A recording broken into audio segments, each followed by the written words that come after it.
Hey guys, and welcome to another episode of the JRE Review. Today I'm reviewing podcast 1309, Naval Ravikant. Did I say that right, Garrett? Yes, sir. Yes, sir. Excellent. So I'm joined here again by my buddy Garrett, who's been doing a few podcasts recently. He's a big Joe Rogan fan and has been listening to Rogan for a long time, so it's nice to get a bit of a dialogue going. And before I'd listened to this one with Naval, Garrett pointed out just how fascinating this person was and really made a big point about it. And I didn't know who he was, and I wasn't expecting a lot. I didn't know this great thinker was coming on, but I have to say I was absolutely blown away by his logic and the way that he thinks. And it might be one of the few podcasts I listen to again and again. There's a lot of great information in there. Absolutely. And but anyway, let's kick off. Start the review.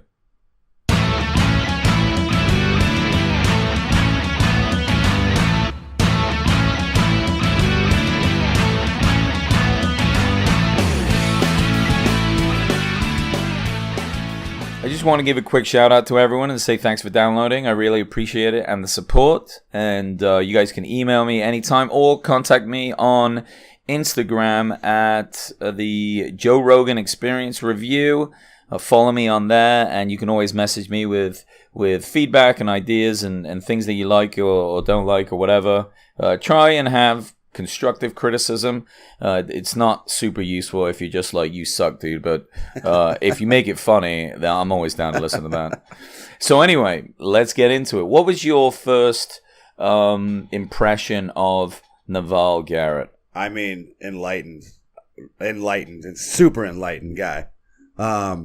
Just listening to him talk was, I felt like I was almost like medicine, I think is the way to approach it. Like, life is perspective, right? And his perspective on life was so spot on. Like, he's like a rich dude, but thinking, like, rather than just being like money solves the problem, using his thoughts like can change humanity. And just the language that he used and the back and forth that him and Rogan had was so like just a breath of fresh air, I think is the way to put it. You know what I mean? Just like, and now that I've listened to it, and I think that this is life in general, once you start hearing things, you have a certain responsibility to live your life in that kind of form if you decide so.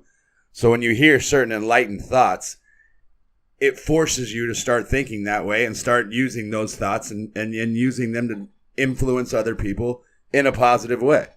Yeah, he had a really interesting way of breaking down his thought process. And it almost was like all these separate tools that he has identified that he knows to be true. Like, for example, when at the beginning of the podcast, when they're talking and he says, it's better to be rich and anonymous rather than poor and famous. Right. And that's kind of fascinating because a lot of people, obviously people want to be wealthy, but people also really want to be famous as well. But it's like overly exposed and not having the freedom is kind of what he was saying. I mean, you and I were just talking about that, and I was even thinking about that. It's like, is being famous a desire that you have because you want to be liked, or is that just like, because a lot of people are famous for a lot of fucking different reasons. Probably to be liked, right? I think that's what it comes to. Is that what it comes down to? Because yeah, it's like, get attention for doing nothing. Right. Show up and be seen as like, you know, the cool kid on the block. I was even thinking that it's like, Sam and I were at a party the other night and we saw some famous actor, and I'm like just sitting there chatting with the dude, but it's like you always think about, and even Rogan, they talk about it, it's like you're always thinking about what other people will think. That's what Instagram, that's what Facebook, that's what all this shit is. It's like you want to make these posts because of what other people think. It's like, and then I was in that moment hanging out with this dude, and I'm like, fuck it, I'm just going to be here in this moment. Like, I don't need to have a picture to identify this moment later. I'm just going to enjoy this moment right now. Yeah. Right? And that is definitely the healthier way to do it, for sure. Like, he talks about the things that you need in life, right? Be happy, be wealthy, be healthy. Right? He doesn't put be admired. The way he talks about happiness, too, it's like, if you're smart, you should hold yourself accountable to have to be happy, because that's, if you're going to qualify yourself as intelligent, you should take the responsibility of be happy and spread that happiness to other people, right? Sure. Well, and if you're smart but still depressed, he's saying maybe you're not that smart. Yeah, right? Because it's up to you to make the decision. Like, happiness is a choice. It's not like an outcome. It's a fucking choice you decide to have. Like, don't act like external things will dictate your happiness. It's up to you to be happy, and whatever that you need to do in order to do that shit. Right? But yeah, it's hard though, right? I mean, we hear these things again and again on these podcasts, and people take them in. You know, people that download this one are once again hearing it from the podcast with Joe. Right. And why I like to do these is because, you know, we're not that guy. We're not Rogan. We're not the other guy. We don't have that knowledge base. We don't have that experience. But I just want to give a voice to the fan. Like, there are a lot of fans out there that hear all these things, and they are important, and they are good, and they can motivate you. But are they? Are they changing? Like, I find myself, sometimes I'll listen to a podcast and like I pick up on some good things and I'm like, oh, this is great. I love the energy behind this. I love this lesson that they've given me. Like, make sure you write 30 minutes a day if you're a writer. But then I find myself not doing it. So there's also that individual accountability. Like, you can't make the changes just because you listen to the podcast or read the book. So what is the catalyst to get going? And for me, in a lot of ways, is to repeat it in this like review fashion and give a voice to what I heard. And I hope that it resonates with the people that listen, for them to maybe find a step to get them closer to changing some action that they want to adjust. Totally. You know? I think what he was talking about, too, with the book situation, where him and Rogan were talking about I'm reading 5, 6, 7 different books at one time, like that kind of made me feel like comfortable with the fact that I'm doing that. Because I have 5, 6 books going on Audible, and it's like you read, he's like, I'd rather have 100 good books and read those books over and over again rather than be like, I've read 2,000 books. You know what I mean? Yeah. It's like... Yeah, I kind of do that. I kind of in and out of a it's few good. books. It's like fucking read the shit that helps you. Read the stuff that helps you and provides positive energy for you. Focus on that stuff. Just a whole bunch of shit doesn't do anything for you. It's like, keep it simple. What works, use that, and move on. Well, he does kind of say, too, it's a little bit of a, like, show-off thing. Like, I read a book a week. And that's what, I struggle with that all the time. We were just watching that Instagram photo of that guy fucking flexing, and the immediate response is, douchebag. But it's like, in order to get there, there's a reason that we call that guy a douchebag, because he's flexing, because it took a long time to get to that spot. And now in his mind, he's like, now I can do this. Now I can put it on Instagram, and now I've succeeded. And it's like, I battle with that, too. It's like, I mean... You want, I mean, even that's what everything is, stand-up comedy. You want to show people that you're funny. Sure. You know what I mean? Like, it's always about, like, somehow impressing But I think people. that's the point, is you want to show them with your stand-up. You don't want to just talk about the fact that you're funny. Right. I think when somebody is talking about the fact that they've read a lot of books, it's like, just read the books then. Right. You know, if that's your thing, just read the books. But, all the people that walk a lot of 5Ks, every time I see anyone doing like a charity walk or walk a 5K, I'm like, everyone here just can't wait to tell everybody that they did it. Right. Instead of just do it. Right.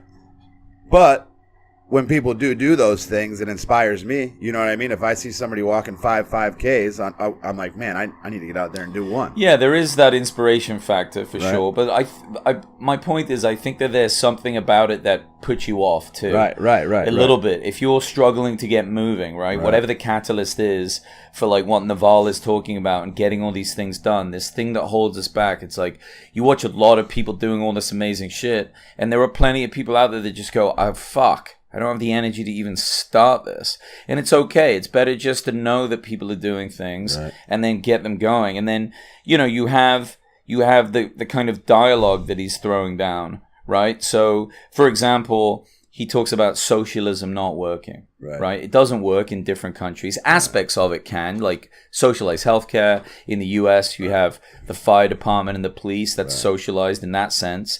But overall, it's harder to make it work. But where does it come from? Well, socialism in a lot of ways comes from the heart. It's a very caring thing if you really look at it. But he points out that we're too greedy, right? And there's always going to be that came cheaters. Back to that universal basic income thought process too. Like initially when I was thinking about the universal basic income, I was like, oh, that might be a good idea. But then the way he pointed it out, you're only going to vote the guy in that fucking wants to raise your income, right? So if you're only getting 15, you're going to vote the other guy in who's saying he'll give you 20.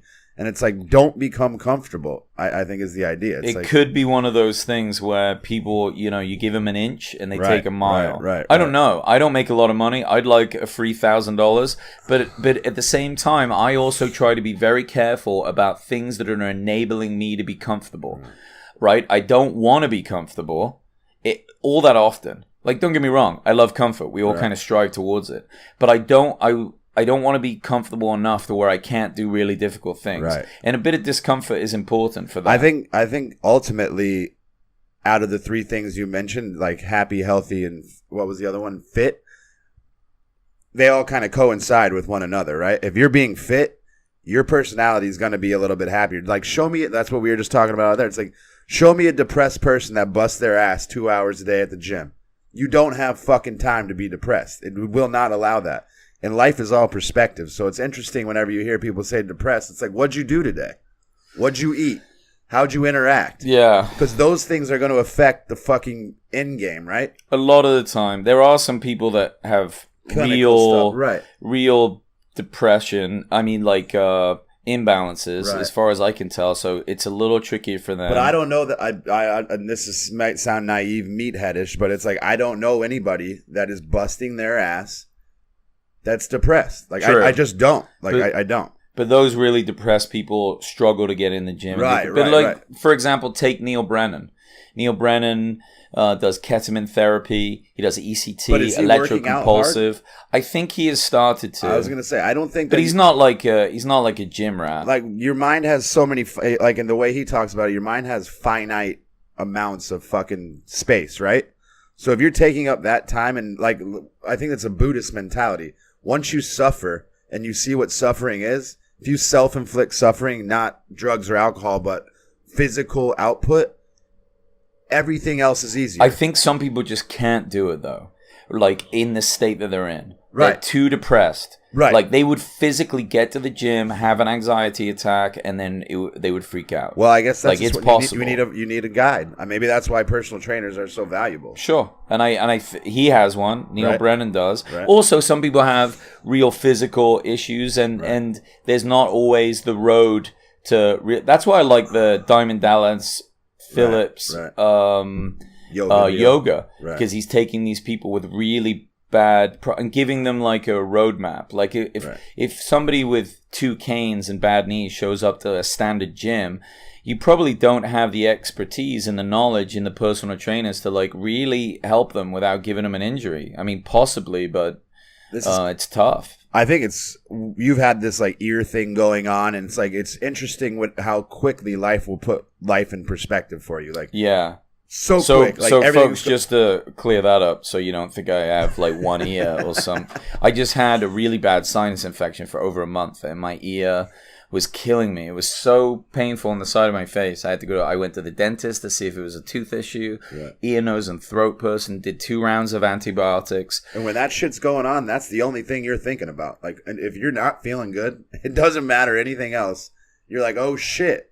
And then once you get better, you're like, oh man, I need to not take this for granted. Yeah. What do I need to do to keep this going, as opposed to let those other little blips in the radar happen? You know. Well, Naval talks about this. He talks about be careful of your desires. They are the root of your suffering.